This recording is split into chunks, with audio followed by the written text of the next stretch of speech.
Pelos obsidiados 81. Prefácio. A obsessão é a ação persistente que um mau espírito exerce sobre um indivíduo. Ela apresenta características muito diferentes, desde a simples influência moral, sem sinais exteriores sensíveis, até uma perturbação completa do organismo e das faculdades mentais. Ela faz desaparecer, pouco a pouco, todas as faculdades mediúnicas. Na mediunidade psicográfica, ela se traduz pela obstinação de um espírito em se manifestar com a exclusão de todos os outros. Os maus espíritos existem em grande número em torno da Terra, em consequência da inferioridade moral dos seus habitantes. Sua ação maléfica faz parte dos flagelos aos quais a humanidade terrestre está exposta.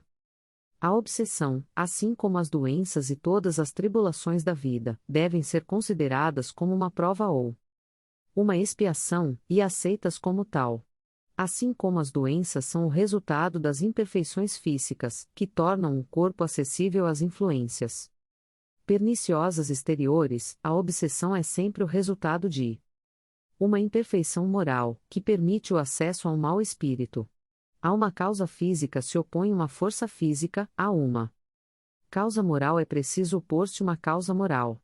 Para nós preservarmos da doença, fortificamos o corpo. Para nos garantirmos contra a obsessão, é preciso fortificar a alma, daí a necessidade de o obsidiado trabalhar pelo seu próprio aperfeiçoamento, o que, na maioria das vezes, é suficiente para libertá-lo do obsessor, sem recorrer a pessoas estranhas. O auxílio torna-se necessário quando a obsessão degenera em subjugação e impossessão, porque nestes casos o paciente, por vezes, perde sua vontade e seu livre-arbítrio. A obsessão é, quase sempre, o resultado de uma vingança exercida por um espírito que, na maior parte das vezes, tem sua origem nas relações que o obsidiado teve com o obsessor em uma existência precedente. Ver capítulo 10, item 6. E capítulo 12, itens 5 e 6. Nos casos de obsessão grave, o obsidiado está como que envolvido e impregnado de um fluido pernicioso, que neutraliza a ação dos fluidos salutares e os repele. É desse fluido que é preciso libertá-lo. Ora, um fluido mau não pode ser repelido por um outro fluido mau, por uma ação idêntica a exercida pelo médium curador. Nos casos de doença, é preciso expulsar o fluido mau com a ajuda de um fluido melhor, que produz, de alguma forma, o efeito de um reativo. Essa é a ação mecânica, que não é suficiente e é preciso também, e principalmente, agir sobre o ser inteligente com o qual é necessário ter o direito de falar com autoridade, e esta autoridade é concedida apenas pela superioridade moral. Quanto maior a superioridade, maior a autoridade. Isso, porém, ainda não é tudo. Para assegurar a libertação, torna-se necessário levar o espírito perverso a renunciar aos seus maus desejos, fazer nascer nele o arrependimento e o desejo de praticar o bem, com a ajuda de instruções habilmente dirigidas, nas evocações particulares, feitas com vistas à sua educação moral. Pode-se, então, ter a dupla satisfação de livrar um encarnado e de converter um espírito imperfeito. A tarefa torna-se mais fácil quando o obsidiado, compreendendo a sua situação, colabora com sua vontade e sua prece. O mesmo não ocorre quando ele, seduzido pelo espírito enganador, se ilude sobre as qualidades daquele que o domina, e sente-se feliz no erro onde o obsessor o lança. Então, longe de ajudar, ele recusa toda assistência. É o caso da fascinação, sempre infinitamente mais rebelde que a subjugação mais violenta. Ver o livro dos Médiuns, capítulo 23. Em todos os casos de obsessão, a prece é o mais poderoso auxiliar no esclarecimento do espírito obsessor. 82. Prece, para ser dita pelo obsidiado. Meu Deus, permite que os bons espíritos me libertem do espírito maléfico que se ligou a mim. Se ele está se vingando pelos males que lhe fiz no passado, tu o permitiste, meu Deus, para minha punição, e eu sofro as consequências das minhas faltas. Possa o meu arrependimento merecer o teu perdão e a minha liberdade. Mas, qualquer que seja o seu motivo, eu peço para ele a tua misericórdia digna-te de lhe facilitar o caminho do progresso que o afastará do pensamento de fazer o mal. Possa eu, de minha parte, retribuir-lhe o mal com o bem, e levá-lo a melhores pensamentos. Entretanto, eu também sei, ó meu Deus, que são as minhas imperfeições que me tornam acessível às influências dos espíritos imperfeitos. Dá-me a luz necessária para reconhecê-las. Combate em mim, principalmente, o orgulho, que não me deixa enxergar os meus defeitos. Como deve ser imensa a minha indignidade, pois que um ser maléfico pode me dominar. Meu Deus, faz com que esse golpe desferido na minha vaidade me sirva de lição para o futuro, que ele me fortifique na decisão que tomei de melhorar-me pela prática do bem, da caridade e da humildade, a fim de opor, de hoje em diante, uma barreira às más influências. Senhor, dá-me forças para suportar esta prova. Com paciência e resignação eu compreendo que, como todas as outras provas, ela deve contribuir para o meu aperfeiçoamento, se eu não perder o seu resultado com as minhas lamentações, visto que ela me proporciona uma oportunidade de mostrar minha submissão e de exercer minha caridade com o irmão infeliz, perdoando-lhe o mal que me fez. Ver capítulo 12, itens 5 e 6. Ver também, no presente capítulo, os itens 15 a 17, 46 e 47. 83. Prece, pelo obsidiado. Deus Todo-Poderoso, dá-me o poder de livrar do espírito que o obsidia, se entre os teus desígnios está o fim dessa prova. Concede-me a graça de falar a esse espírito com a necessária autoridade. Bons espíritos que me assistem, e tu, anjo guardião, dai-me a vossa colaboração, ajudai-me a libertá-lo do fluido impuro que o envolveu.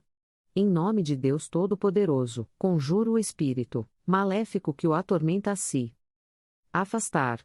84. Prece, pelo espírito obsessor. Deus, infinitamente bom, imploro a tua misericórdia para o espírito que obsidia. Faz com que ele entreveja as divinas claridades, a fim de que perceba o caminho errado que está seguindo. Bons espíritos, ajudai-me a fazê-lo compreender que fazendo o mal ele só tem a perder, e praticando o bem tem tudo a ganhar.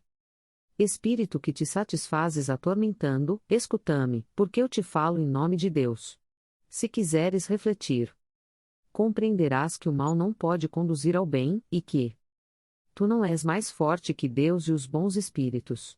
Eles poderiam ter preservado de toda agressão da tua parte, se não o fizeram foi porque devia passar por essa prova, mas quando ela terminar, impedirão qualquer ação tua contra ele.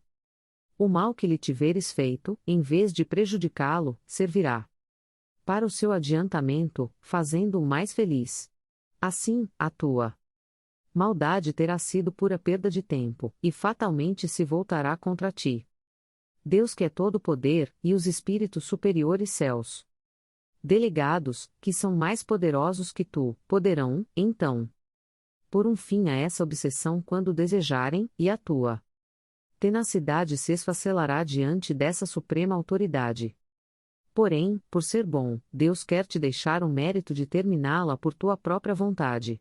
É uma oportunidade que ele te concede, e se não a aproveitares, sofrerás deploráveis consequências. Grandes castigos e cruéis sofrimentos te esperam. Serás forçado a implorar a piedade e as preces da tua vítima, que já te perdoou e ora por ti, o que é um grande mérito aos olhos de Deus, e apressará a libertação dela. Reflete, pois, enquanto ainda é tempo, porque a justiça de Deus pesará sobre ti, como sobre todos os espíritos rebeldes. Lembra-te de que o mal que fazes neste momento forçosamente terá um fim, enquanto que, se persistires na tua insensibilidade, os teus sofrimentos irão aumentando, incessantemente. Quando estiveste na terra, não terias achado estúpido sacrificar um grande bem por uma pequena satisfação de um momento? Acontece o mesmo agora que és espírito. O que ganhas com o que fazes? O triste prazer de atormentar uma pessoa, o que não impede que sejas infeliz, por mais que digas o contrário, e te fará mais infeliz ainda no futuro. Além disso, presta atenção ao que perdes, observa os bons espíritos que te cercam e vê se a sorte deles não é preferível à tua. A felicidade que eles desfrutam será partilhada contigo quando tu o quiseres. O que é preciso para isso? Implorar a ajuda a Deus, fazer o bem em vez de fazer o mal. Sei que não podes te transformar de repente, mas Deus não pede o impossível, o que Ele quer é a boa vontade. Tenta, e nós te ajudaremos. Faz que logo possamos dizer por ti a prece pelos espíritos arrependidos, item 73, e não mais te situar entre os maus espíritos, enquanto esperamos para te colocar entre os bons. Ver anteriormente o item 75, prece pelos espíritos endurecidos, nota. A cura das obsessões graves requer muita paciência, perseverança e devotamento. Exige também tato e habilidade para conduzir ao bem os espíritos quase sempre muito perversos, endurecidos e astuciosos, porquanto existem os que são rebeldes até o último grau. Na maior parte dos casos, é preciso que nos guiemos pelas circunstâncias, mas, qualquer que seja a natureza do espírito, fato é certo, nada se obtém pelo constrangimento ou pela ameaça. Pois toda a influência está no ascendente moral. Uma outra verdade, igualmente constatada pela experiência assim como pela lógica, é a completa ineficácia de exorcismos, fórmulas, palavras sacramentais, amuletos, talismãs, práticas exteriores ou quaisquer sinais materiais. A obsessão muito prolongada pode ocasionar desordens patológicas, exigindo frequentemente um tratamento simultâneo ou consecutivo, seja magnético, seja médico, para restabelecer o organismo. A causa sendo destruída, resta combater os efeitos. Ver o Livro dos Médiuns, capítulo 23, da Obsessão, Revista Espírita de fevereiro e março de 1864, e de abril de 1865, exemplos de curas de obsessão.